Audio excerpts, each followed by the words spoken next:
창세기 39장 20절로부터 23절의 말씀입니다. 이에 요셉의 주인이 그를 잡아 옥에 가두니 그 옥은 왕의 죄수를 가두는 곳이었더라. 요셉이 옥에 갇혔으나 여호와께서 요셉과 함께 하시고 그에게 인자를 더하사 간수장에게 은혜를 받게 하시며 간수장이 옥중 죄수를 다 요셉의 손에 맡김으로 그 재반 사물을 요셉이 처리하고 간수장은 그의 손에 맡긴 것을 무엇이든지 살펴보지 아니하였으니 이는 여호와께서 요셉과 함께 하심이라. 여호와께서 그를 범사에 형통하게 하셨더라. 아멘. 이제 기본 회복 시리즈 19번째 시간입니다. 오늘은 임재의 회복이라는 제목의 메시지를 같이 나누도록 하겠습니다.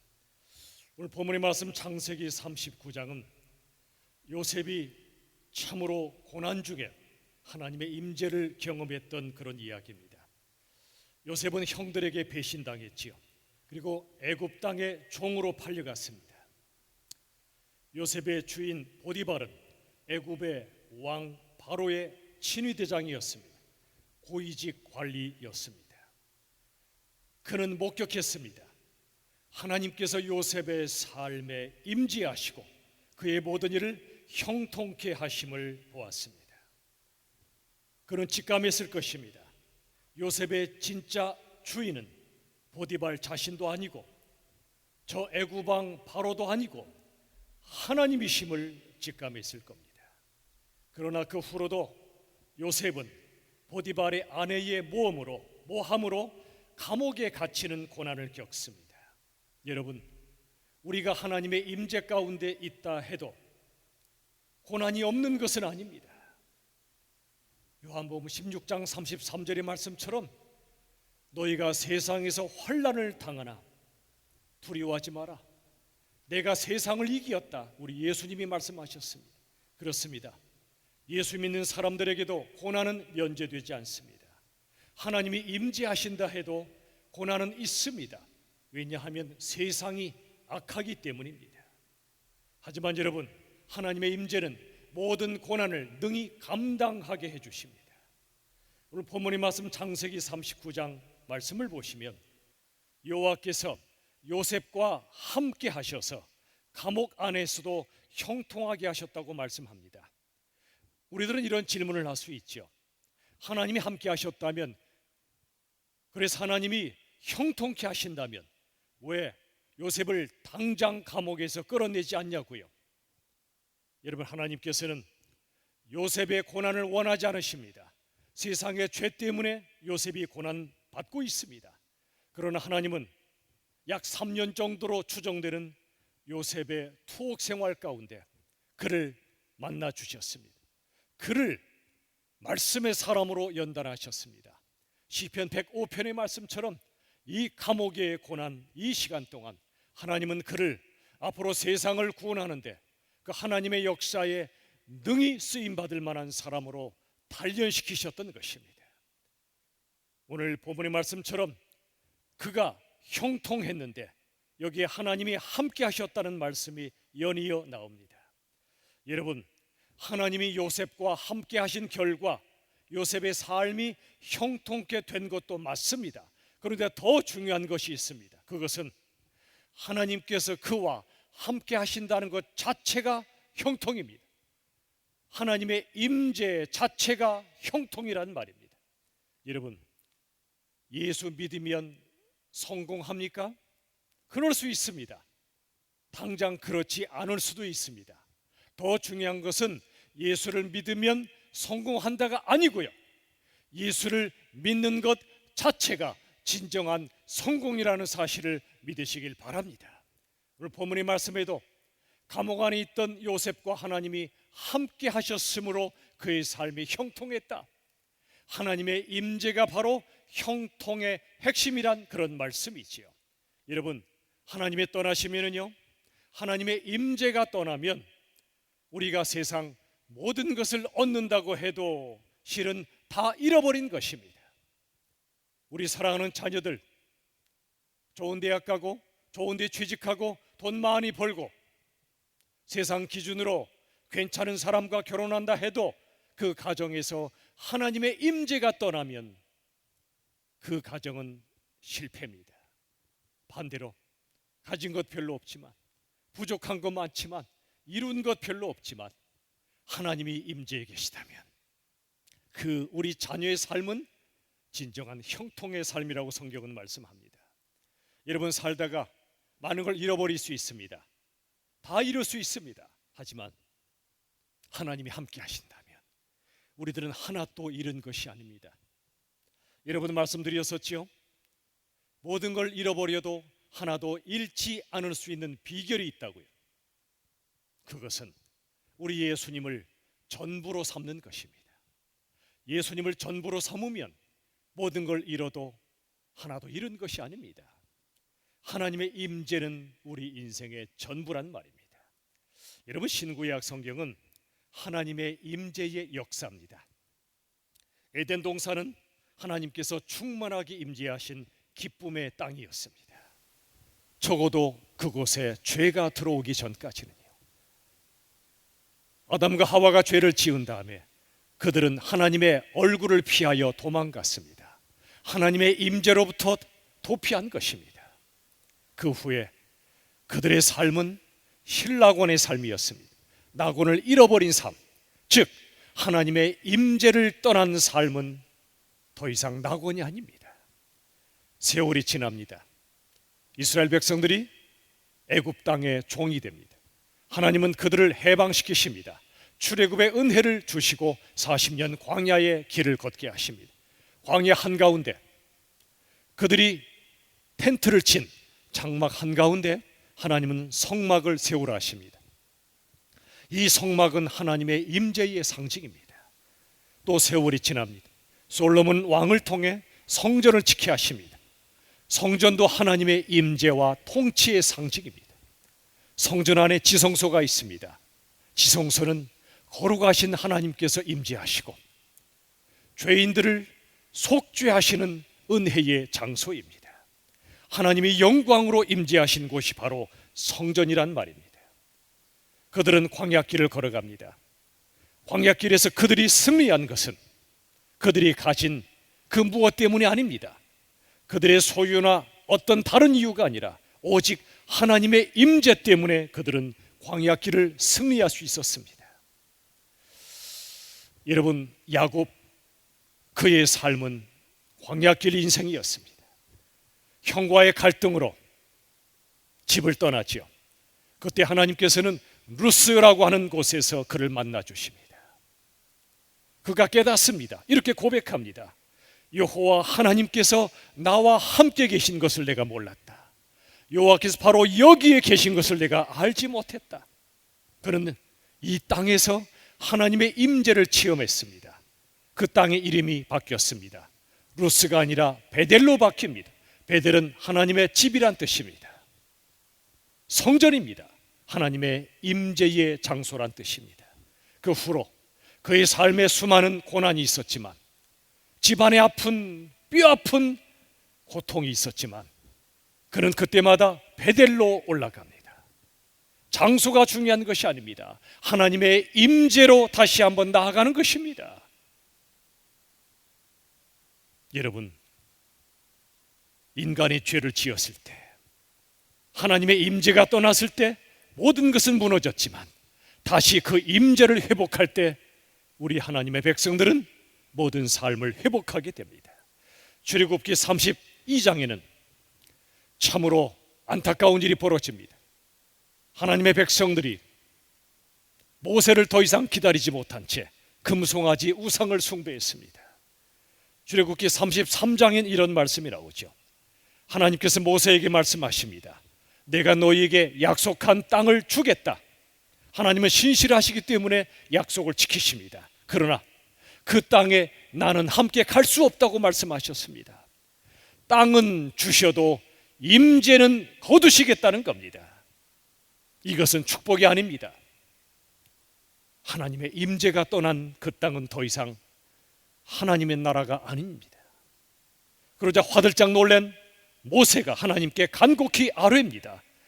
하나님, 하나님이 그 땅에 함께 가지 않으신다면, 하나님의 임재를 그 땅에서 거두신다면 차라리 우리로 하여금 그 땅에 들어가지 못하게 해주셔야 됩니다. 하나님의 임재가 없는 축복은 축복이 아닙니다.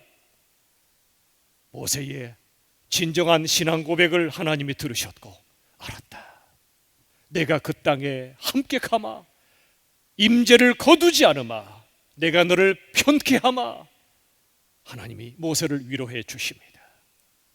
사랑하는 여러분, 하나님의 임재가 사라진 땅은 우리 인생의 목적지가 될 수 없습니다. 그들은 40년 광야길에서 저 약속의 땅 가나안을 목표로 삼았습니다. 그러나 그 땅이 목표는 될지언정 인생의 목적은 될 수 없습니다.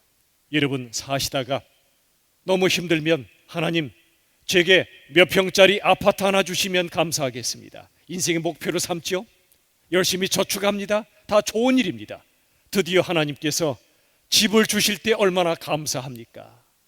그러나 집은 인생의 목표는 될 수 있을지 몰라도 인생의 참된 목적은 될 수 없습니다. 우리 삶의 이유가 될 수 없단 말입니다. 마찬가지로 가나안 땅도 그들에게 목표는 됐지만 인생의 최종 목적지는 되지 못합니다. 모세, 그토록 고생했지만, 영적인 지도자였지만 약속의 땅에 못 들어갔습니다. 물론 성경은 기록하기를 그가 물이 바란 곳에서 반석을 명하여 물을 내야 함에도 순간 화가 나서 온유함을 잃어버리고 반석을 쳤습니다. 그의 분노와 그의 혈기로 인하여 하나님의 거룩하심과 영광이 드러나지 못했던 그 죄로 인해 하나님이 그를 책망하신 것입니다.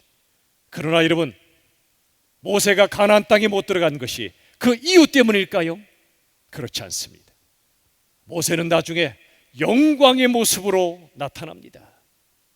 우리 예수님과 더불어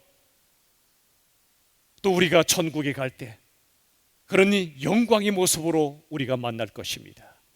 그렇다면 모세가 약속의 땅에 못 들어간 건 무슨 뜻일까요?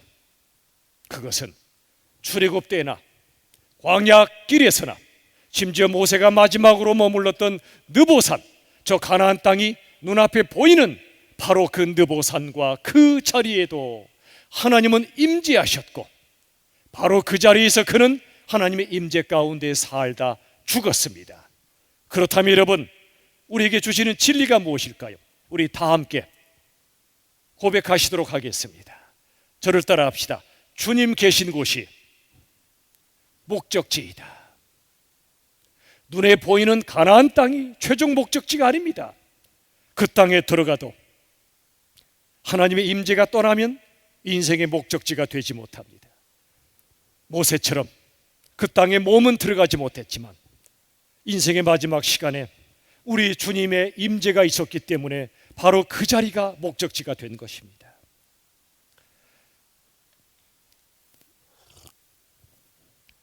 사랑하는 여러분, 지금 여러분이 가정에 계시든 어디에 계시든 주님의 임재 가운데 참된 예배를 드리고 계시다면 바로 그 자리가 인생의 목적지입니다.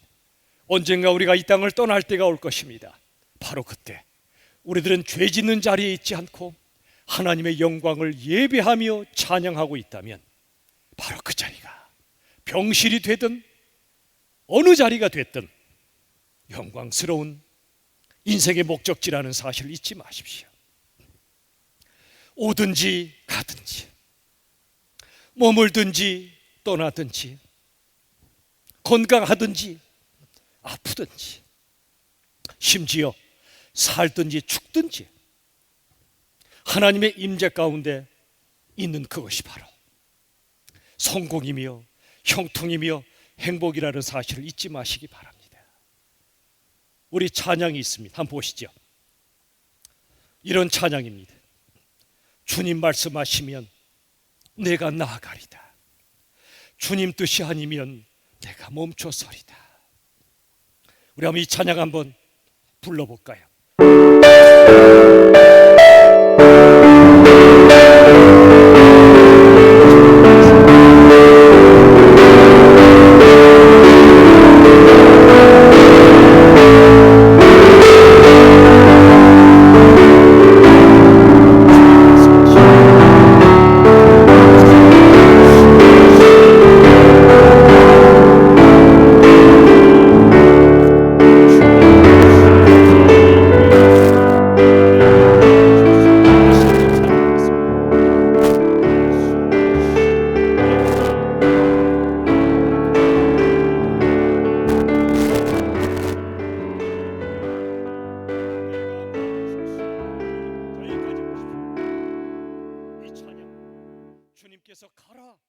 하시면 나아가는 것입니다.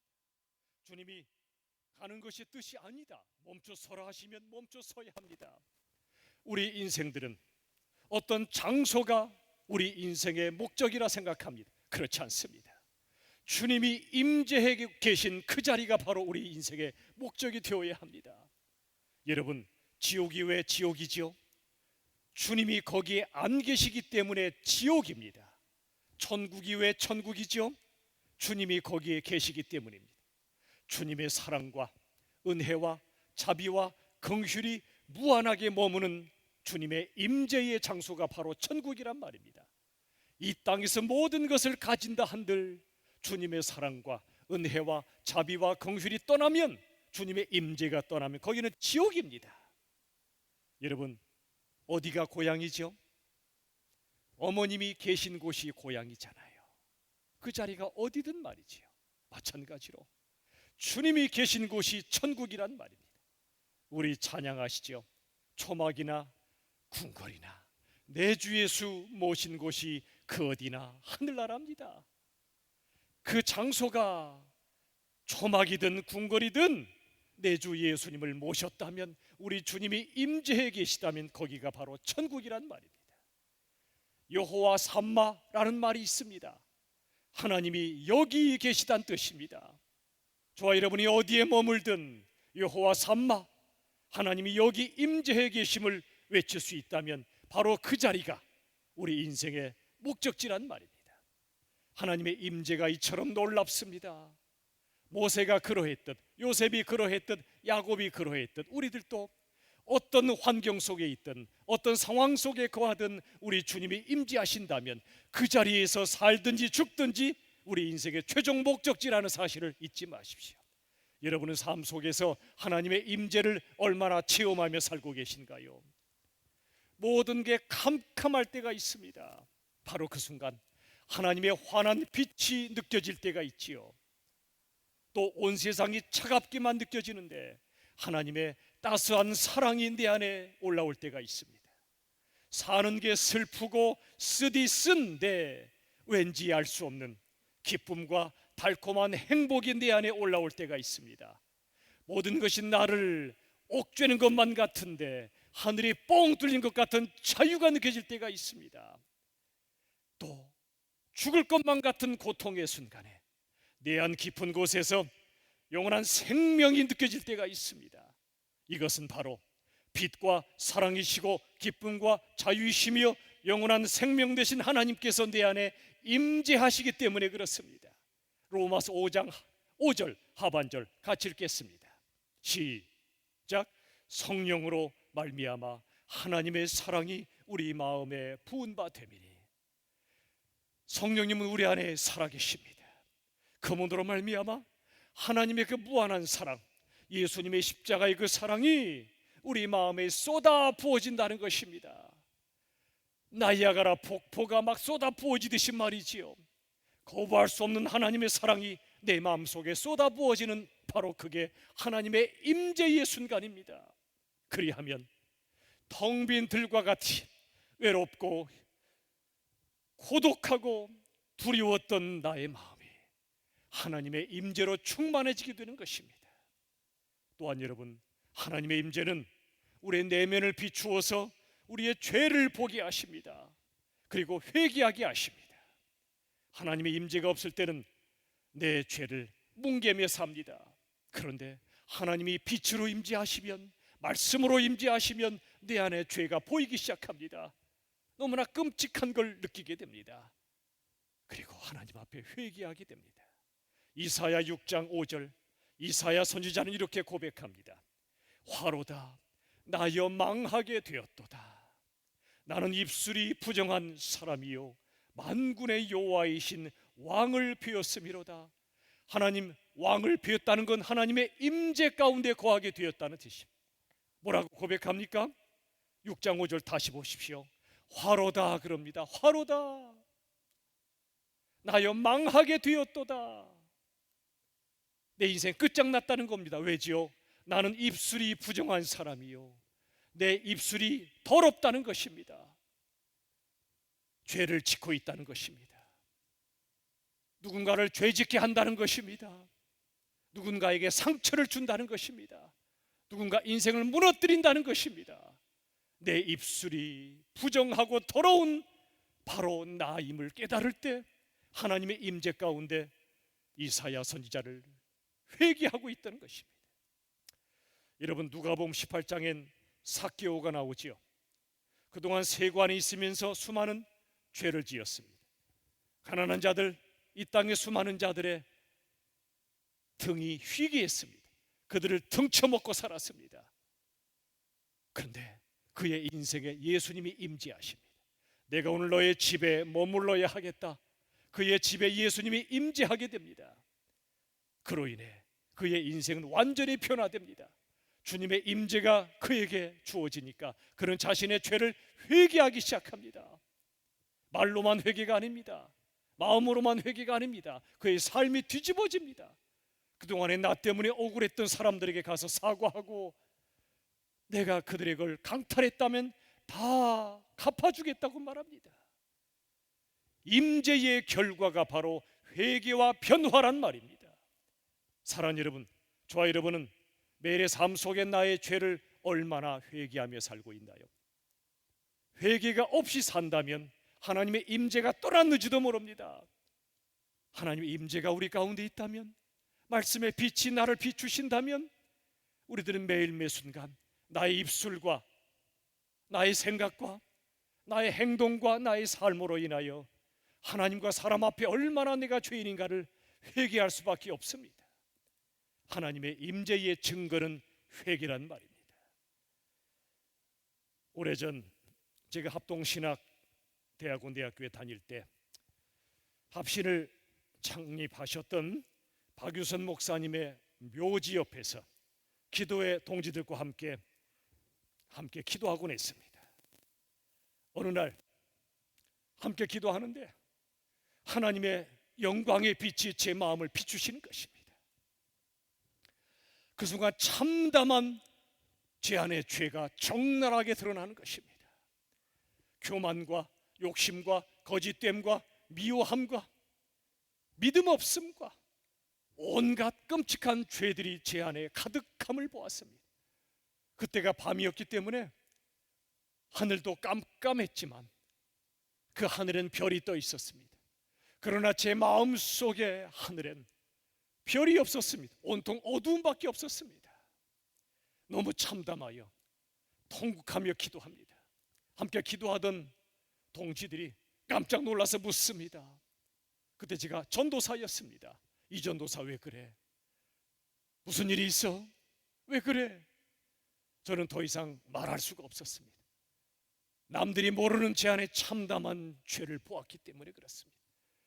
거룩하신 하나님 앞에 제가 설 수 없고 목회도 할 수 없는 자임을 깨달았기 때문에 그저 통곡할 수밖에 없었습니다.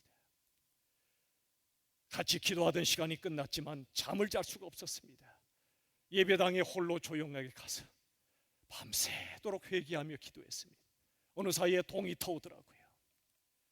환한 아침의 햇살이 창문을 통해 저를 비출 때 마치 야복강에서 야곱에게 하나님이 분이엘의 아침 햇살, 그 햇살을 비추어 주셨듯이 제 몸과 제 마음속에 하나님의 영광의 빛이 임하는 걸 느낄 수가 있었습니다.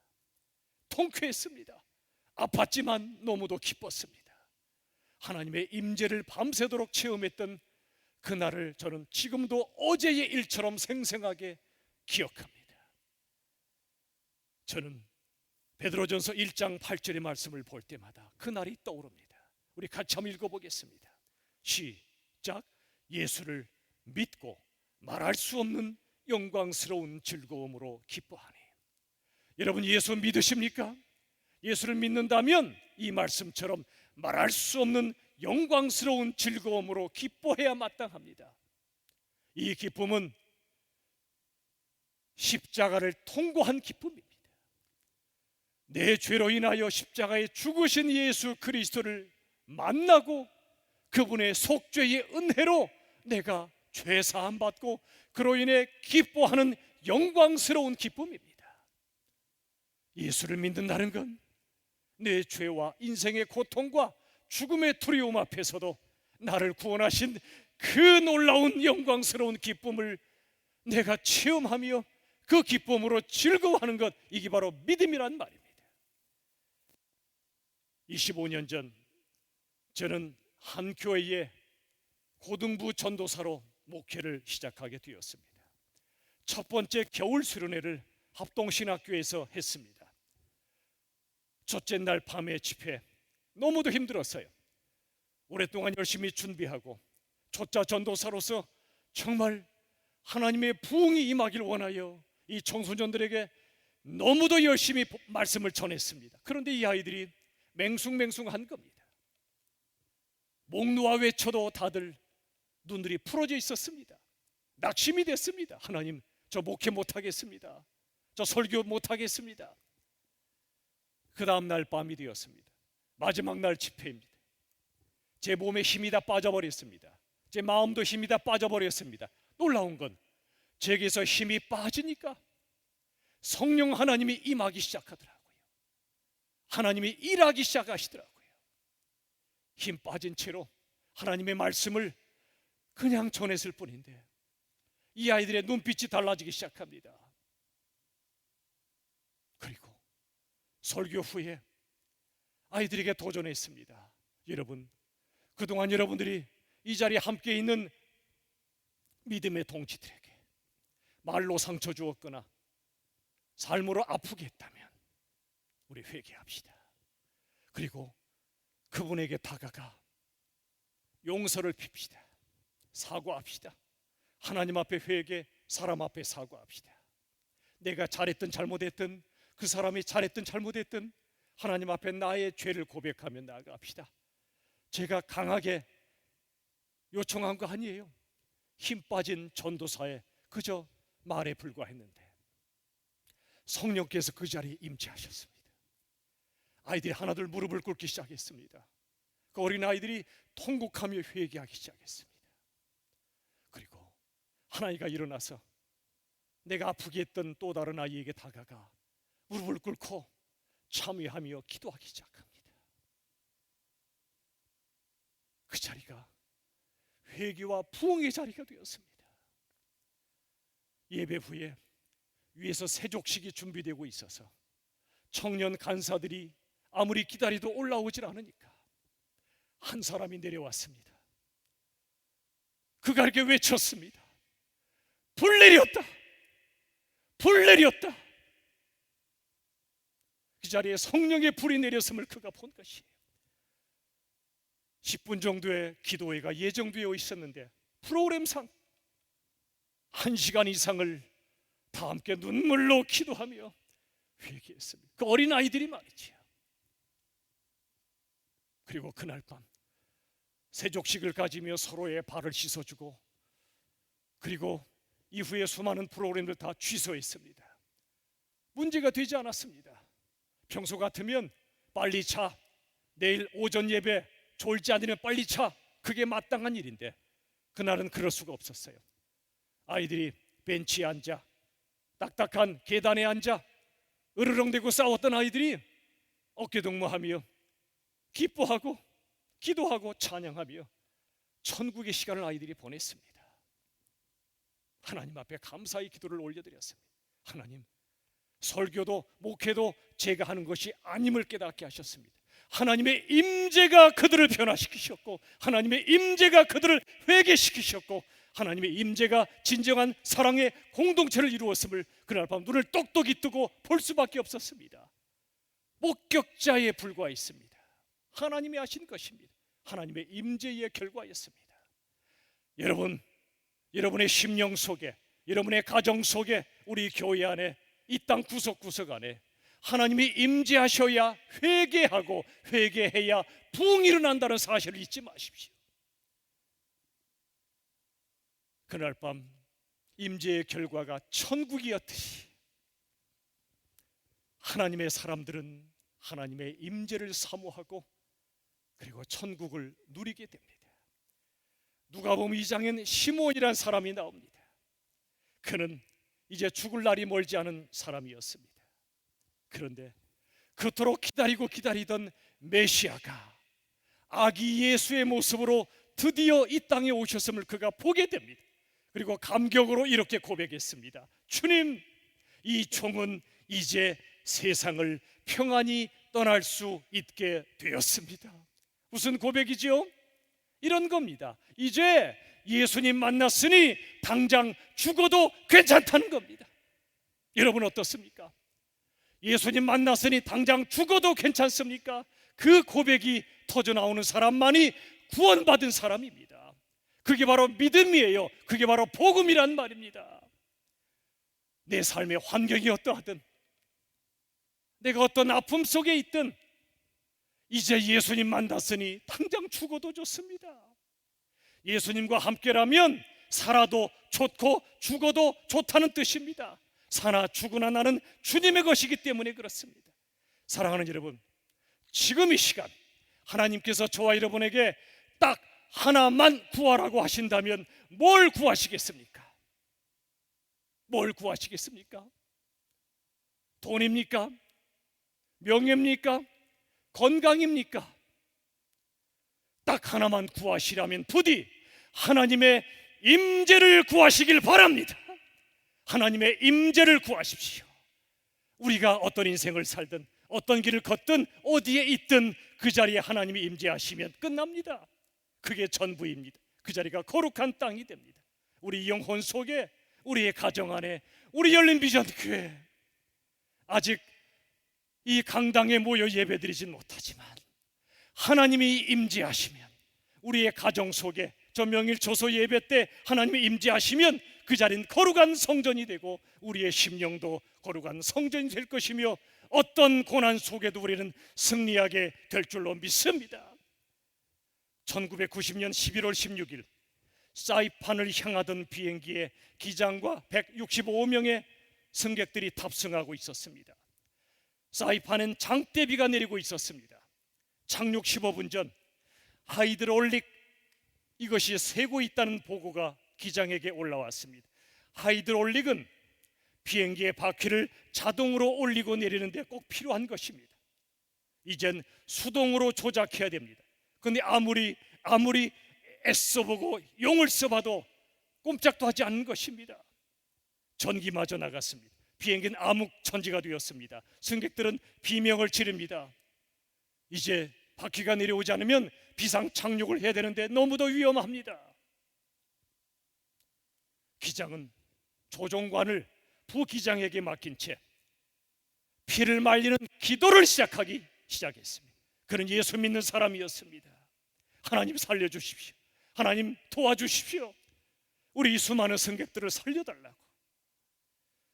갑자기 기장의 몸이 하늘로 붕 뜨는 것 같은 느낌이 오더니 세미한 음성이 들려왔습니다. 이사야서 41장 10절의 말씀이었습니다. 두려워하지 말라, 내가 너와 함께함이니라. 두려워하지 말라, 내가 너와 함께함이니라. 하나님의 음성을 들었던 기장은 수동 착륙 장치를 다시 한번 돌려보라고 명령합니다.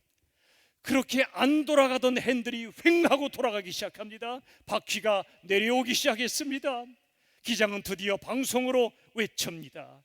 승객 여러분, 모든 바퀴가 드디어 정상적으로 내려왔습니다. 오늘 이 비행기에 하나님이 함께 하셨습니다. 하나님은 살아계십니다, 여러분. 그러자 기내에서는 우리 같은 박수 소리가 터져나오고 서로 부둥켜 안고 살았다, 하나님 감사합니다, 하나님 살아계십니다, 눈물을 흘리며 고백했다고 합니다. 예수를 절대로 믿지 않겠다고 했던 부기장은 그날부로 생생한 하나님의 임재를 체험한 이후로 예수를 믿을 뿐 아니라 목사가 되어서 복음을 전했다고 합니다. 기장의 이름은 신일덕 장로님이십니다. 그 뒤로 항공 선교사로 섬겨오셨습니다. 사랑하는 여러분, 역대하 20장 17절의 말씀을 우리 다 같이 한번 고백하겠습니다. 힘차게 고백합시다. 시작. 너희와 함께한 여호와가 구원하는 것을 보라. 다시 한번 시작. 너희와 함께한 여호와가 구원하는 것을 보라. 하나님의 임재하심이 있으면 우리들은 어떤 상황 가운데도 구원받을 뿐 아니라 영생 천국을 누리게 될 줄로 믿으시길 바랍니다. 말씀을 맺겠습니다. 요즘 발견한 찬양 중에 소원이란 찬양이 있습니다. 이러한 가사입니다. 들어보십시오. 주의 임재를 갈망합니다. 주 사랑 안에 머물며 노래합니다. 내 평생의 한 가지 소원, 주의 아름다우심 바라보며 노래합니다. 이 가사의 핵심은 우리가 진정으로 갈망할 건 바로 주님의 임재라는 사실입니다. 주님의 사랑 가운데 머물며 찬양하기를 원하는 것입니다. 내 평생의 한 가지 소원, 지금 딱 한 가지만 구하라면 우리들은 하나님의 임재를 구해야 됩니다. 주님이 나와 함께 하시는 것, 그 아름다우심을 바라보며 예배하고 찬양하는 것, 우리가 이 땅에 사는 동안 가장 갈망하며 구해야 될 한 가지인 줄로 믿습니다. 부디 저와 여러분, 코로나 바이러스로 힘든 이 시간이지만 하나님께서 바로 여기에 임재하심을 믿으시고 매일의 삶에서 승리하시기를 우리 주 예수 그리스도의 이름으로 축원합니다. 다 같이 기도합시다. 여러분, 세 가지의 기도 제목을 띄워드리겠습니다. 첫 번째는 우리의 가정과 교회와 일터마다 하나님의 임재가 넘치시기를 기도하여 그 임재로 말미암는 기쁨과 평화가 넘치기를 기도합시다.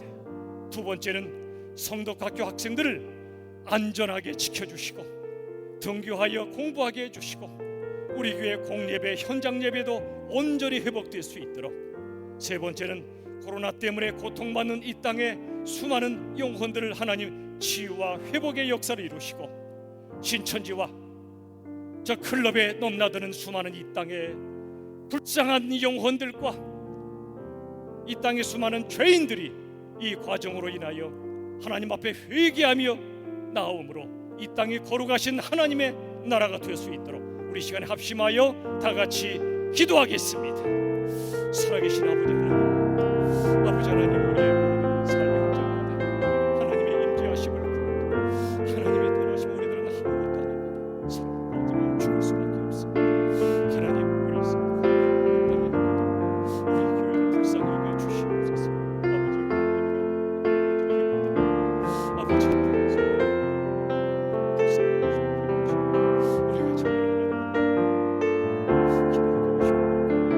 정말